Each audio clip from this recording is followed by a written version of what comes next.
Bonjour à toutes et à tous, bienvenue sur Soldats du Salut, bienvenue dans cette nouvelle série consacrée à des études bibliques.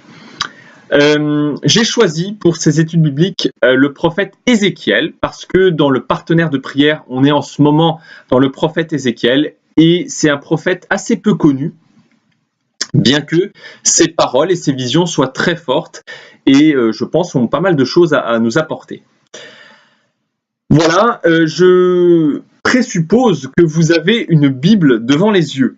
Si ce n'est pas le cas, je vous encourage à avoir une Bible devant les yeux et à avoir le prophète Ézéchiel ouvert.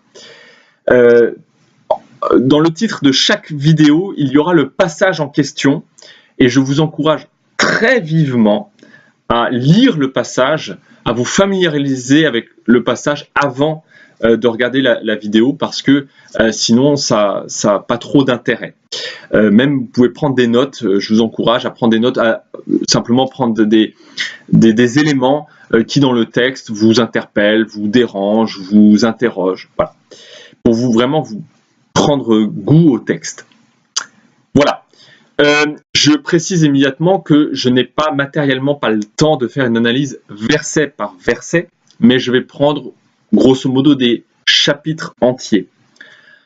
Et dans chaque chapitre, je vais relever un ou deux éléments qui me semblent intéressants. Voilà. Mais j'ai évidemment matériellement pas le temps de prendre à chaque fois verset par verset et nous interroger sur tel verset. Ce serait infiniment trop long. Voilà. Alors, pour commencer, un petit contexte historique. Et pour ça, eh bien, je vous renvoie en l'an moins 1000 avant Jésus-Christ, donc 1000 ans avant la naissance de Jésus, dans un royaume qui est le royaume d'Israël. Le royaume d'Israël est à son âge d'or. C'est là où il a été le plus puissant et le plus grand. Et il est gouverné par un grand roi de la Bible, qui est le roi David, deuxième roi d'Israël. À la mort du roi David, c'est son fils Salomon qui va gouverner et son fils va être très connu pour sa sagesse. Son fils Salomon va construire d'ailleurs le premier temple de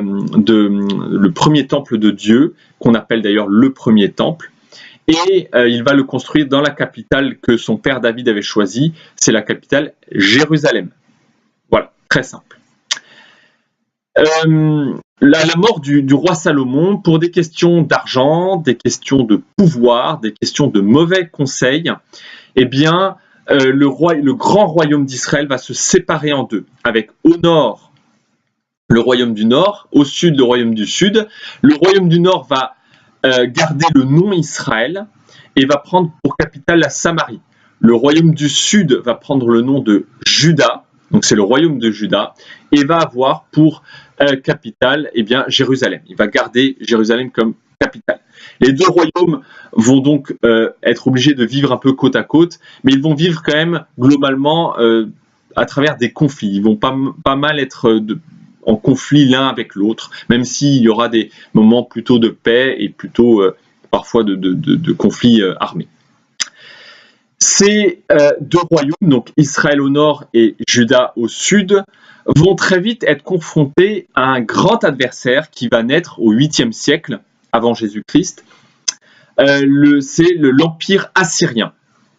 Donc l'Assyrie qui naît donc dans la région assyrienne et qui va près de Assour et va donc venir déferler sur tout le Levant et puisqu'il vient par le nord, pour des raisons géographiques que je n'ai pas le temps d'aborder, il va venir par le nord attaquer le royaume du nord. Et il va faire d'ailleurs qu'une bouchée du royaume du nord, et Samarie, la capitale, va tomber. Puisqu'il a pris possession du royaume du nord, les élites militaires, religieuses, politiques vont être soit massacrées, soit vont être dispersées un peu partout dans le royaume assyrien. Et donc le peuple va rester sans élite, sans véritablement de royaume proprement dit. Et d'ailleurs, en fait, le royaume du Nord ne va plus jamais exister, va plus jamais renaître de ses cendres dans l'histoire. D'ailleurs, ce petit peuple du royaume du Nord, on va le voir réapparaître au temps du Nouveau Testament, eh bien, sous la figure des Samaritains. Les Samaritains sont des descendants de ce petit peuple du royaume du Nord, puisque eh bien, c'est le peuple attaché à la capitale de Samarie, d'où le nom Samaritain. Et pour la petite histoire, le peuple du sud du royaume de Juda sont appelés les Judéens, ce qui a donné le nom de Juifs. C'est de là que vient le nom de Juifs. Donc vous avez les Samaritains et les Judéens, les Juifs au sud. Voilà.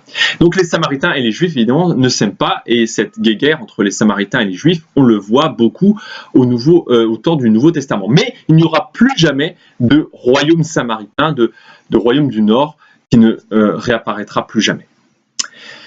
Le royaume du Sud, quant à lui, arrive à résister quand même, tant bien que mal, à l'Assyrie. Et même, il y a un roi, qui est le roi Josias, qui va arriver à résister assez fortement à la Syrie pour plein de raisons politiques que j'ai pas le temps d'examiner en profondeur, mais entre autres parce qu'il est protégé par l'Égypte, qui est donc le grand royaume de l'époque aussi, qui est au sud, et parce que la Syrie a aussi plein de frontières à attaquer et à protéger, donc elle a aussi d'autres chats à fouetter que aller attaquer un tout petit royaume au sud-ouest de son empire.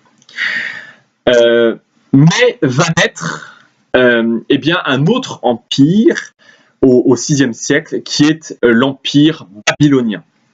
L'empire babylonien renverse l'empire assyrien et arrive tout doucement eh bien, à la porte du royaume de Juda.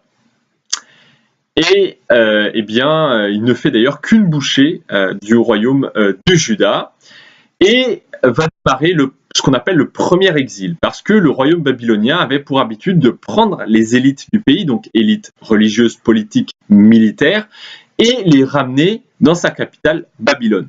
Pourquoi ? Parce qu'elle voulait faire de l'acculturation, c'est-à-dire qu'elle voulait faire des élites des bons babyloniens, des gens élevés à la babylonienne, pour pouvoir les ramener dans leur pays et qu'ils puissent, au fond, transmettre la culture babylonienne à leur peuple. Voilà. Donc, ils prennent les élites et les ramènent. Donc ça, c'est en 598 avant Jésus-Christ. C'est le premier exil. Ils ramènent les élites à Babylone. Alors les exilés ne vivent pas en prison, hein. Ils ont des quartiers, ils sont d'ailleurs plutôt bien traités. On le voit avec le prophète Daniel qui est amené à la cour du roi, ou Esther qui vit à la cour du roi aussi. Donc ils sont plutôt bien traités. Mais le but est de faire d'eux des bons Babyloniens. Et eh bien, à la place, dans le royaume de Juda, on met un roi qui est le roi Sédécias. Mais Sédécias se dit au bout d'un moment, tiens, on va essayer de prendre notre indépendance parce que on peut, en fait, on est protégé par l'Égypte, donc on peut peut-être prendre notre indépendance. Et comme on est un tout petit, c'est une cacahuète hein, pour le grand empire babylonien, ils vont peut-être nous oublier.